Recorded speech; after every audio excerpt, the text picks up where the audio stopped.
hello. Hello. So you might notice there's a third person here. Yeah, so I'm Szara. I'm Helen. And we have a special guest with us today, a dear friend of ours who is a mom of 3 and who we love being in this conversation with. And often off camera and offline, we get to be in conversation with this woman, Lisa, pretty often about parenting and families and what it takes to have a family thrive. Mm-hmm. And our, what you don't know in real life, our families all intersect. This would be my hand showing the intersection. Okay, and do we have a question for you? Sorry, you're going to deliver the question. Okay, the question for today is, do you have expectations on how the day should go? And I know yes, and more yes. I'm really actually discovering the whole world of expectations. Like inside of this pandemic, it's like I've always kind of come from a lot of expectations when it comes to parenting. And inside of this pandemic, when there's a way things should go, given we have this time, given we have this family, there is definitely where I am a way things should go. Mm-hmm. Yeah. Mm-hmm. Yeah. What about for you, Lisa? Yeah, every day I wake up with a certain plan, and I have things in the calendar. Mm-hmm. And, every day I would like the kids to do some learning. Mm-hmm.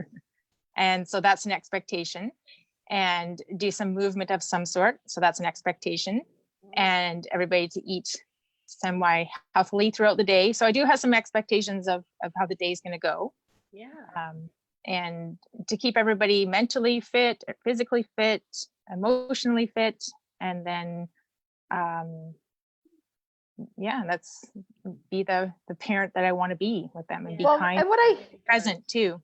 And what I hear there, that is so perfect, and actually has a question that comes up for me, because it's like, all of that's so perfect. Like, isn't that your commitment? It is.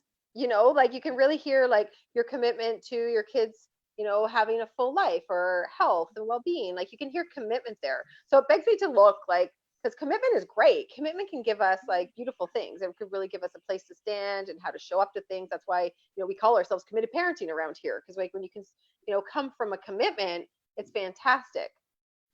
And like what happens at an expectation happens, like what, like I'd love to be in the conversation of what's an expectation versus a commitment. Because like we start with all the best intentions, don't we? Like I'm being present to myself, like my like my expectations for here, it's like for us to have our family connected moments, and for us to have some out time, fresh air time, and some health time, and for great sibling interaction time. And all of those are really fantastic. Like those are all from a commitment of a family's thrive. Really, if you look at families thriving, that to me would be the world of a family thriving. And then what the frig happens? I know, right? You can hear it right there. There's that tension. Here's my commitment. And then it's almost, I don't know if this is true, but it's almost like it gets replaced by, it becomes an expectation. Yeah, that's exactly it. Like I know you were just sharing before we started the call, like how this morning went for you. Like I don't know if you could like start that conversation, because that was so great, and it kind of shaped how this conversation was going to come. And you could hear the expectations starting to come in and how it started to look. So it'd be such a great example if you're willing to share. Yes. So we do have a sort of daily rituals in the house, and my middle child tends to do his learning in the morning time, and then we're all free. Him and I anyways are free to go on for the rest of the day. And he wasn't getting out of bed, and I was calling him, still not getting out of bed. And finally I went up, and what's happening with you? Why aren't you getting out of bed? And he said, my stomach was really upset last night, and I wasn't feeling well, so I didn't get a good sleep. And of course, that makes sense. Then the day should go differently. But I also knew I had a certain amount of things to do today as well. So how are we going to get everything done that we want to get done? That's how the day started. Yeah. And it's like I can hear in that moment when like it's not going to plan, like there's a plan, like this is so recreates me, like there's a certain plan, a system, a structure that like is how it goes. And that structure gives the whole commitment, so it's like my checklist can be complete and I can feel all fantastic, because if the plan goes accordingly, everything's been met. Woo! And like as soon as one of those things go awry, which in a family, you're gonna come across those kind of things all the time, pretty often. all the time. If it's not the kids, it's the dog or the cat, or it's like there's always something that comes up. It requires flexibility at all times. Yeah. Yeah. Mhm. Yeah. And it's like, what happens that, like, because something starts to go off, it's like it almost becomes like, I know for me, like, I'm just so present. Like, if one of those things start to come off, like, there's something over where I am. Like, there's frustration, there's annoyance, there's like, and kind of what you're pointing to, there's stuff I've got to get done. Like, come on, there's this plan now. And like, I can hear this like attachment. Yeah, I hear a drive, right? Like, it's like, we have this plan. This is me. Like, it's and then there's this drive, right? Like, this needs to be done now. We created this, then just go drive. It's interesting because it's like, I'm such a structure person, and it's like, and they do have a value, and it's like, I'm so want to like hold on to its value and not like dismiss it, because like structure so has its value. Like, if we have these commitments, we can do the looking ahead of like what would support all of that being there, especially as there's more people in a family to manage or different things to happen. Like, having a plan is important to have a rough looking at the day, and so that everything can get met.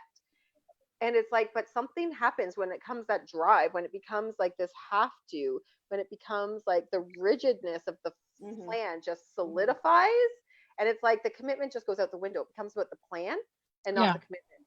Yeah, it really does. You can literally hear the switch out there. And it's like, so since that seems to always happen, like, I don't know, we could probably talk to many parents here, and I'm sure they would say like this, okay, yep, that's me in a nutshell. Like, I'm just curious of like, what would have that be different, or what would have the commitment win the day, or what would allow, I don't know, I'm just wondering, like, inside of that drive being there, like, what would give us some freaking access to something else other than that frustration and annoyance? Helen, you have wise words usually. Well, but I can hear right in that moment what happens is that instead, because it's what you said, because we see that way it's supposed to be going, we literally get attached to it. It should go that way. And in that moment of the shoulding, it's that thing. When we should it, then we don't have any space to create anything newly, right? You know what I almost just heard too? It's like there's such a value in creating the plan. Like, there's such a value in like, what is my commitment? These are all the things, like my kids being healthy, and time for learning, and this for myself, and that for that self, and create. How does that roughly look like in a day? And how you said, Lisa, you have rituals that generally kind of rhythms that go through your day. And it's like, and write down what your commitments are. Like, okay, well, love or connection or whatever the commitments, and then tear that freaking sheet of paper up to 1,000 pieces and burn it. Right. And like, I'm just looking for myself, because then it's like, there can be, I don't know, I'm just looking like, what if I could live in a ritual, but with it burnt down, like without the checklist about it. Without the have to, it's without the, like, it should be this way. That fulfilling, you can hear, like, in order to fulfill on what I want, it should look this way. You can hear it. That's where we get caught, right? And it's not like having a structure isn't really important. It doesn't fulfill on stuff. It doesn't make things workable. But when that is taking you away from what you're actually out to create with your family, which is your commitment, that's where it breaks down. Yeah. And that's what you're pointing to. If you could create your commitments and your structure from a commitment. But there's, I think part of what you pointed to, Lisa, there's always it's gonna require flexibility. Like you said it over and over. We've got to be flexible, but there's something that we get so driven by how it should look versus and in fact, I've coached people in the past to actually put time in for things to not go the way they anticipate them going. I just got a tea delivery, sorry. Oh yeah, to actually, like, in the plan and in the making of the plan, to actually have windows for breakdowns, or windows for, the plan has gone awry time. I'm bad for that, because I usually plan everything to like the minute, and there's never any extra time for things to go awry. So, doing the math this morning, I said to my son, I said, okay, I literally only have a half hour. And so if you want to have help, this is the time. And of course he was struggling, and I feel for him when he's struggling because I want to help him. I'm his mom. And then all of a sudden time's up and he's still struggling. And I'm sorry, gonna have to let it go, but it doesn't feel good to me to leave him in a place where he feels like he's not winning, because I do want him to feel really like he's winning in his learning. So I definitely didn't. I said a half hour. That's not realistic to say that it's a half hour for something that maybe a concept he doesn't fully grasp. Yeah. So what? So Yeah. No, go ahead. I was just going to say, like, so even if you had half an hour, right? I don't think there's anything wrong with the half an hour. But but it's more like, what are you going to do with that half an hour? How are you going to use it so that nobody feels shortchanged? Like, including you, because you walked away from that unfulfilled out of your commitment to be there for him and have love his learning. Yeah. So just hear the flexibility then. So we have half an hour. So what are we going to do that fulfills both those things? And what I hear there is not just you telling or him telling, but between the two of you taking those few minutes to figure it out. I don't know. So what would make that, like I actually hear part of this is asking the question, what would make the difference now? What would make the biggest difference right now? Yeah, I mean, probably pausing at that moment and just saying, we're going to come back to this. Yeah. And where does it fit in our day? How can we will it fit in our day, or will we just carry this on until tomorrow? I mean, really, we're in the middle of a pandemic. Nothing is crucial, right? When it comes down to it, none of this is crucial. Yeah, I love that, because I actually think we live our life like everything's crucial. And it's this that actually creates us realizing actually those things aren't crucial. We just say they're crucial. And what I also heard in that too, like, we as parents, have expectations on ourselves of what we provide for our kids too. Like, right? Like, you don't want to leave him in discomfort or grappling with something. And you really want to leave him, as you said, like winning in math, right? And it's like, there's an expectation on yourself that you leave him in a certain state. You got it. Yeah. And like, what if that wasn't an expectation? Like, your commitment is you have this time together to support the discovery of math. And like, inside of that, it's like, you could just acknowledge, like, I just hear that acknowledgement of like, wow, that was a tough half hour. Like we didn't actually, like, complete what we were looking to complete, or what you were looking to complete. Really good. And that's kind of what happens everywhere across life. Like, what actually a lesson for anybody to have, like, that, and that's perfect. Like, you don't need to be anywhere else. Like yeah, being in the grappling is okay too. Yeah, that's the part that I realized it was clicking as you're talking. I'm like, that's exactly it. I often want to rescue my children, and that's a big thing that I do on a regular basis. I want them to feel good all the time, and so that rescue mom comes in. Oh, you're struggling. Let me help you. Let me rescue you. Yeah. It's so interesting, because I'm learning that for myself newly about how I want things tied up in a bow. How I want everybody okay, and I want to be okay, and everybody to be okay, and that's not actually, even in the world of growth, that's not where growth happens. It's not helpful. Yeah. No. I was having a conversation with my husband last night, and looking at, like, I noticed there's this background conversation I have about myself as a bad mom, and it's like, I really look, and it's like what? And I loved it. He was actually such a, stand for me. It was actually like, well, wait a second, like, actually, like, inspect that for a second. Like, what would you classify as a good mom? And it's interesting, these expectations I have on myself. It's like, well, a good mom, her kids are happy, her kids are satisfied, her kids, are well fed, they're getting along, they're engaged. Like, it's like as if it's my full responsibility. Like, my kids must be like with birds chirping along their side as they walk down the street, and then I could classify myself as a good mom. Like, I'm somehow responsible for their full experience. And it's like, I'm responsible for maybe their environment. I'm responsible for certain things for sure. But it's like, what am I also setting my kids up in life for that way? But like, I'm not giving them any tools or skills to be with life where it's at. And like, you know what, sometimes freaking there's frustration, annoyance. It's not all happy. It's not all rainbows and No. roses. There's stuff to deal with. There's things to grapple. And it's like I do that rescue thing as if it's my job that they need to be left in a certain way. And then they're not ever comfortable or like have the skills or tools to be with discomfort. Yeah. And it's like it's my expectation on myself that I relieve that. Yeah. We've spoken about this before in the world of Yeah. resilience, right? Is Yeah. that we actually, I don't know, for me it seems like the best place to learn how to be resilient is within your family. Because what I newly looked at yesterday was our family is a safe space. So if you're going to test anything else out, this is the place to do it for all of us, not just the kids, but for us as parents too. You know? Mm.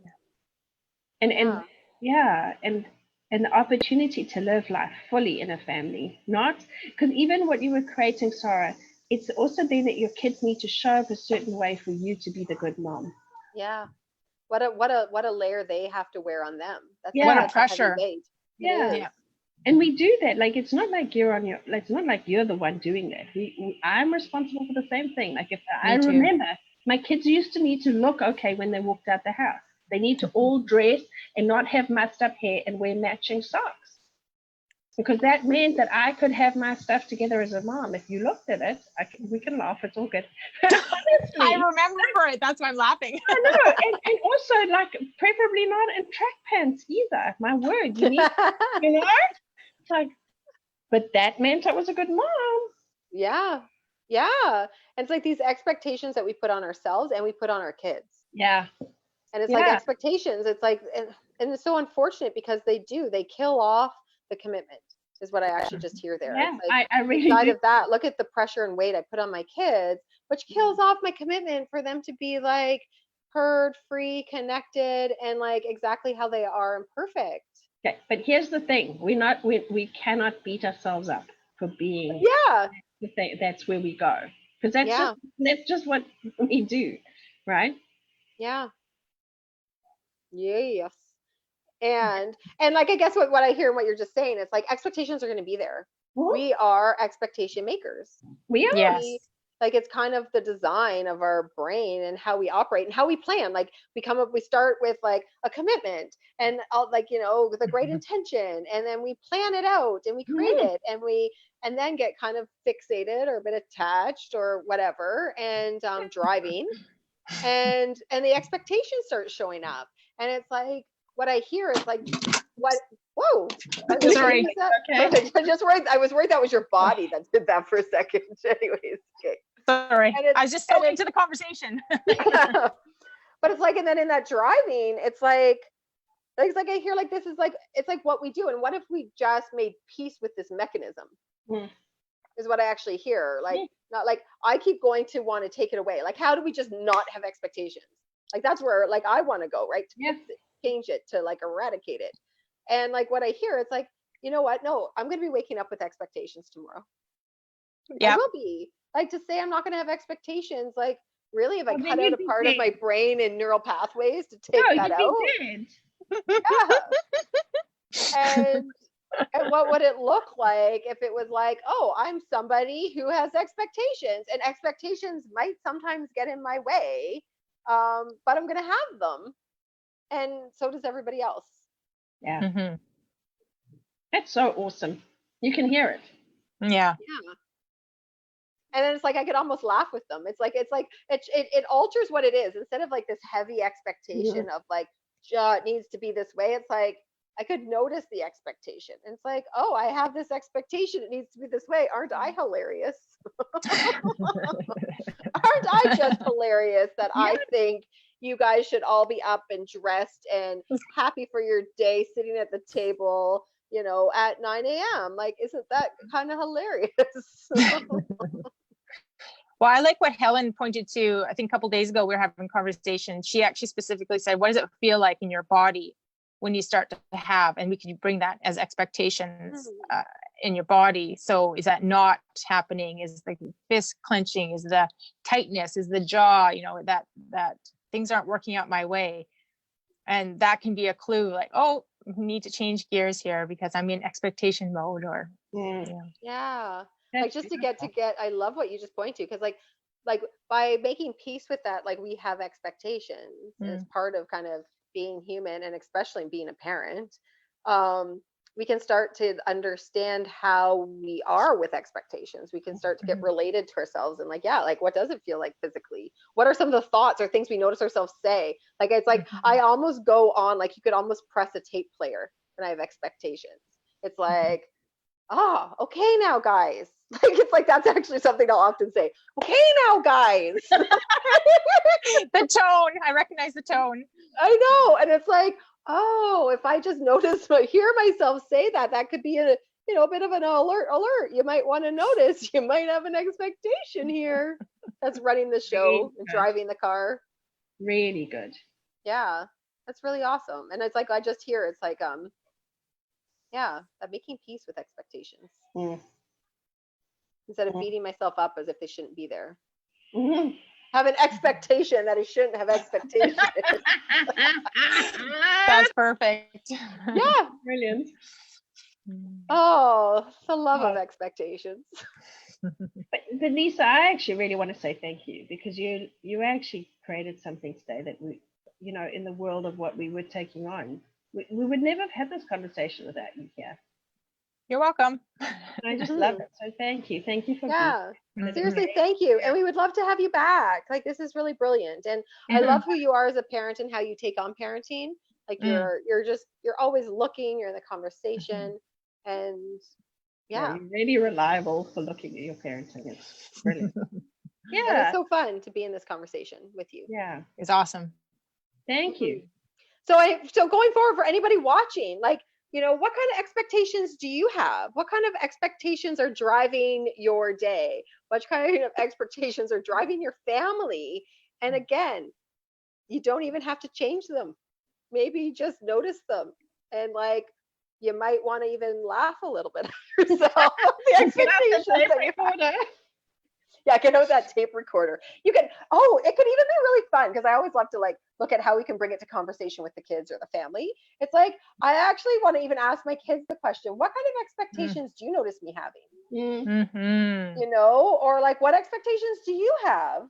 You know, like, even like, what a great way to get like our children like related to how their process is and what kind of expectations, because you can see sometimes, oh my gosh, the expectations they have of each other, the siblings, or the expectations they have on me as a mom, or the expectations on the family. Like, wow, what an opportunity to like, for them to start building their muscle and like identifying their expectations and taking a look at that. That would be really perfect. I'm taking that on. There we go. It's going to be entertaining. I really actually can't wait to hear the feedback. I can ask my husband too. What kind of expectations do you notice I have? That could be a loaded question. Oh, fun. You're awesome. So I invite everyone to take something like that on, like create a game of it and create a discovery of yourself into the world of expectations. Yeah. Awesome. Well, thank you everyone for tuning in. Thank you so much, Lisa, for being here. And Thanks. Helen and I will be back again 12:30 p.m. Pacific time every Monday to Friday. And we look forward to having Lisa back with us one of these days soon. Yeah. Thank you so much, Lisa. Thank you. Thank you. Bye. Bye.